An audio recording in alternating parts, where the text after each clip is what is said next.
without further ado then, what I'm going to do is we've got several readers tonight, and I'm going to introduce them by reading just a short passage from the book where I'm describing them in my own words through my own experience and their importance to this Renaissance and to American literary history. So we're going to start off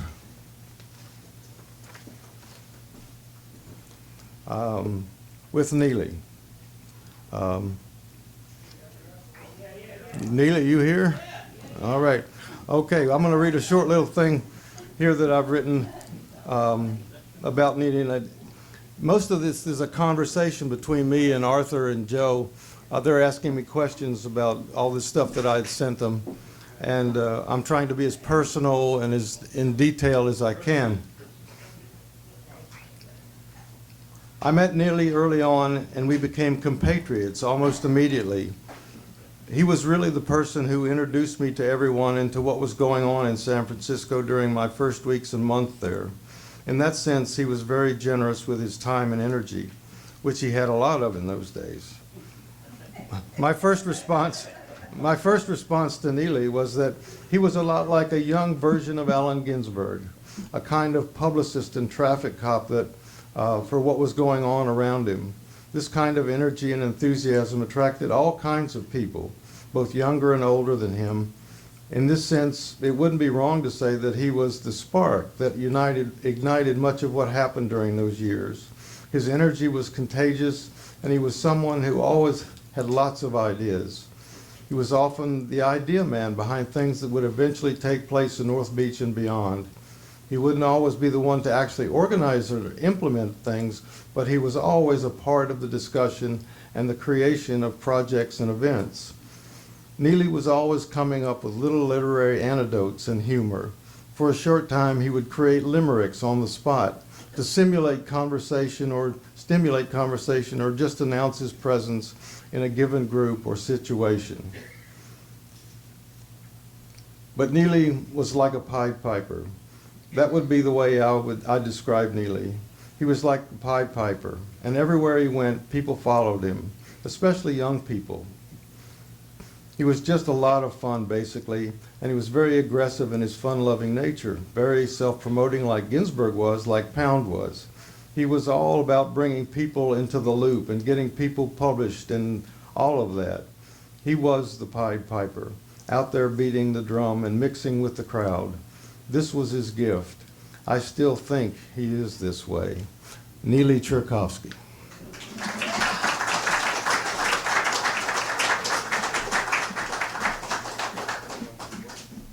So several years ago, a young man called and came over to my house, accompanied by his father. He must have known my reputation.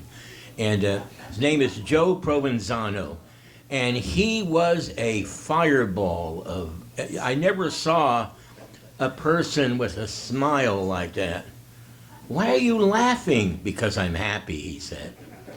Well, you know, he had all these great ideas about literature. He hadn't met these guys yet, Thomas, and we're in my backyard, and his father brought me a big bottle of whiskey. I told him, you turned me into an alcoholic. Because I really don't drink, but I did have to drink that bottle. At any rate,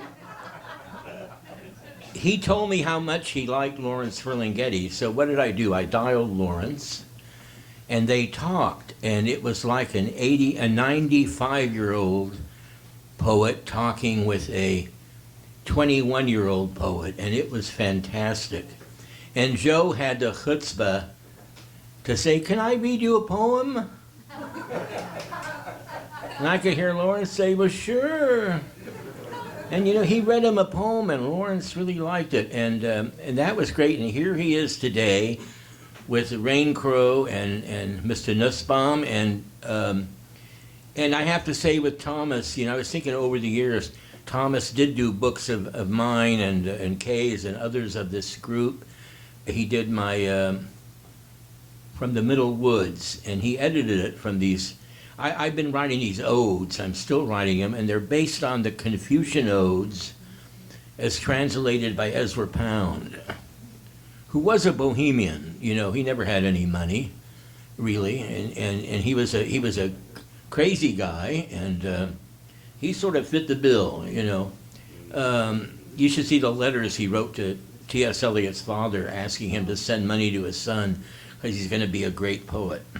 So I'm going to read a couple of new things, relatively new, but I'm going to mention I do have copies of Elegy for My Beat Generation. It's my last book. You can get it at City Lights. You can get it from me. I have some in my bag. I'll make sure I stay long enough in case you want to buy them. And I have a couple of copies of In the Odes, Confucius and Ezra Pound, again based on the ancient odes. So I'm going to read, this is a very recent, like, instanter, this poem. I'll wait a second here. Hey guys, wait till they, you ready? Terror is an ism around the clock, under blind ordinary light. Moon shadows, smudges on uncommon humanity, terror strikes, passion unravels, human and ism in plain sight. Any day you need restraining orders or hard judgment, around about now. Field of crows on Van Gogh's late painting, did they pick at his heart?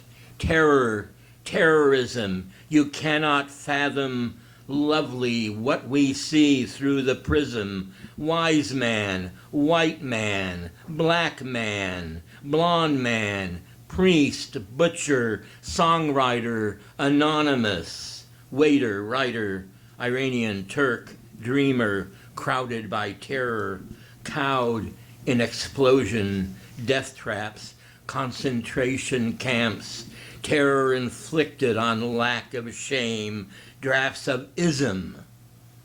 What can it be? Loneliness pushes everything, punishes everyone, pounds ground and makes men stand in light. Loneliness, terror, try forever, try inside of the weather.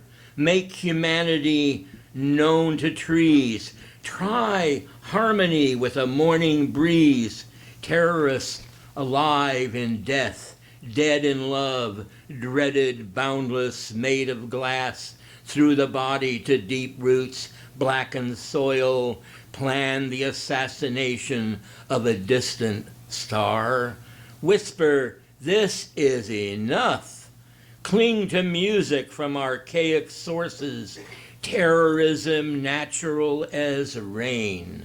It came at unsuspecting hours, makes the news, disappears. We only stand so much, and then we need wine with lunch.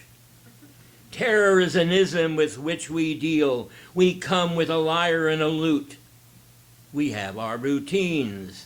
We see the coming of a vast evolution. We barely escaped a yellow star. Oh man, will you have dust on your shirt sleeves? Who will be in charge of the terror?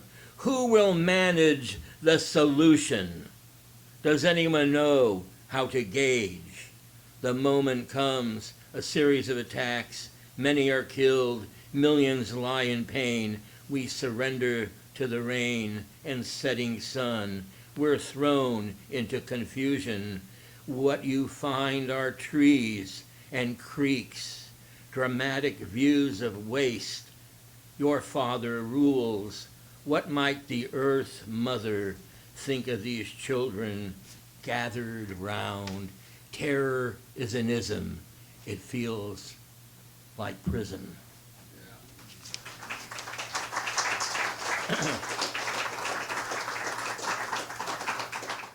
I wrote a poem called Einstein Alone.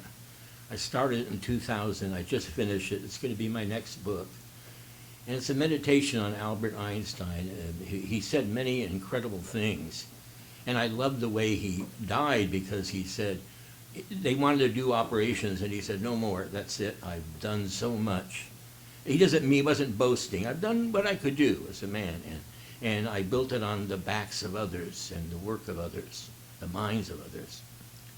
So, by the way, the Elegy for My Beat Generation, this book, has just been released 3 days ago in Istanbul, and it's called Beat Generation Lamentations, because they couldn't do Elegy for My Beat Generation. And that was fine with me because I love the Book of Lamentations.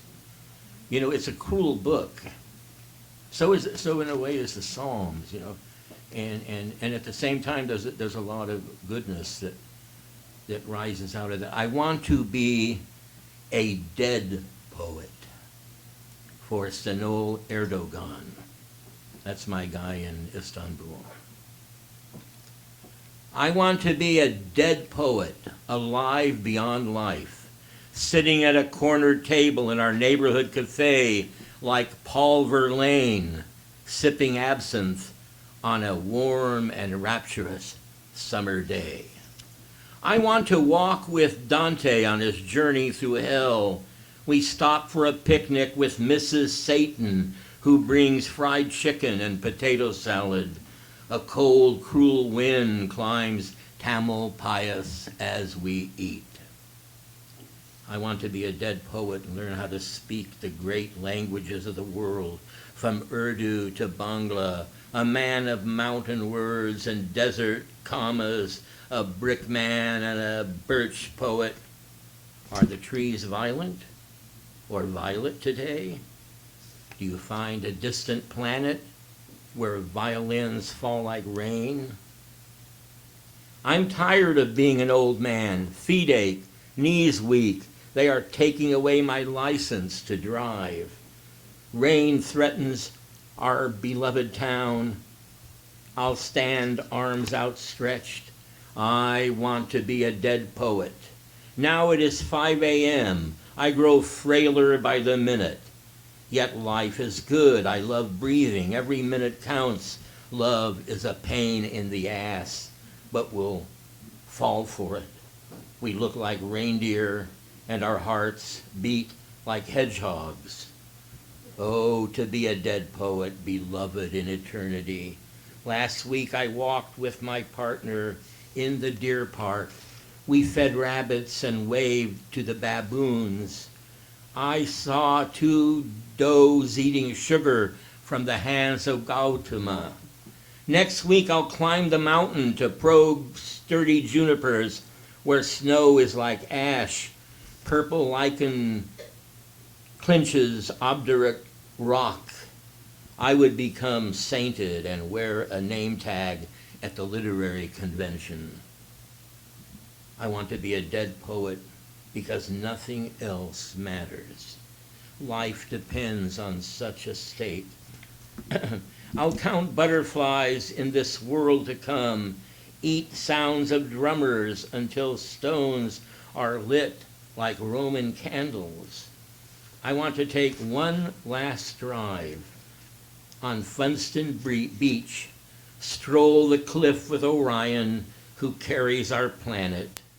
I need you, your love, your poisoned brain, skeleton keys and dust of Oklahoma clinging to my skin. I want to be a dead poet and drink till my eyes spin in a favorite dive with Jack and Jill far into the night. I hope to meet you on a star when winter dies in my arms and you are witness to a descending goddess, our ancient and inhuman sun, rising and sleeping for billions of years, tickling our cemetery dreams. Trees giggle, flowers wear party hats, death is proud and primitive. My dogs will wag their tails when I'm dead. Comet, Cosmo, Orion, come along, jump into my arms, bring a weapon of leaves scattered on the grass. I want to sing for cosmic rust and ride a comet into the heart of our lonely bed where, propped by a pillow, I'll be eager to sleep. The last one I was reading the poem I wrote for Thomas in the book. I'm very pleased that you put that in there. I have to say that I've been looking at the book a little bit, and it's just fantastic.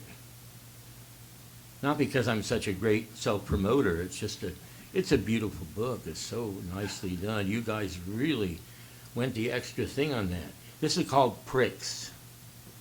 I've been reading Artaud lately. The Hirschman volume. It begins with that great thing with Pierre Reverdy and him. I like pricks and bastards, motherfuckers, Jews, dancers, Inuit, Tahitian royalty, tin horns, phonies, groupers, fishermen, weavers, black, white, Finnish, communists, capitalists, stargazers, MFA candidates, handsome young men, pretty girls, old men who piss in their pants, cheaters, liars, brilliant people, grocery clerks, sailors, bail bondsmen, explorers, and the amoral universe. I love Aurora. I love muskoxen. I love snowshoes, desert tortoise, this galaxy. I love countless galaxies. I love the dead, that we are alone, that we are mortal, that we are like cats and horses, that we burn the forest, that we root up the rainforest. What does it matter to the Milky Way? Slave labor, amusement parks, James Dean, death by suicide, water torture. I love the sun when it is trying, and the dragon in my dreams. I love young men painted by Raphael. I am in love with a furthest star because it fits on my fingertip. I want you to love me alone in my room, fighting the advancing years, though I never wore a uniform or allowed any flag to deter my sweet dream of Alpha Centauri. The dictator ate Jews for breakfast and the peasantry for lunch. He died with a diseased heart. I hate him, I hate him, I hate his long march and his red book and his failed career in art and the ghost of his mother and the gulag of night. I love Baby Blue, the rebel without a cause. I open a door to penniless poets who dip their cheap pens in the blood of the dream. So long to them. Thank you.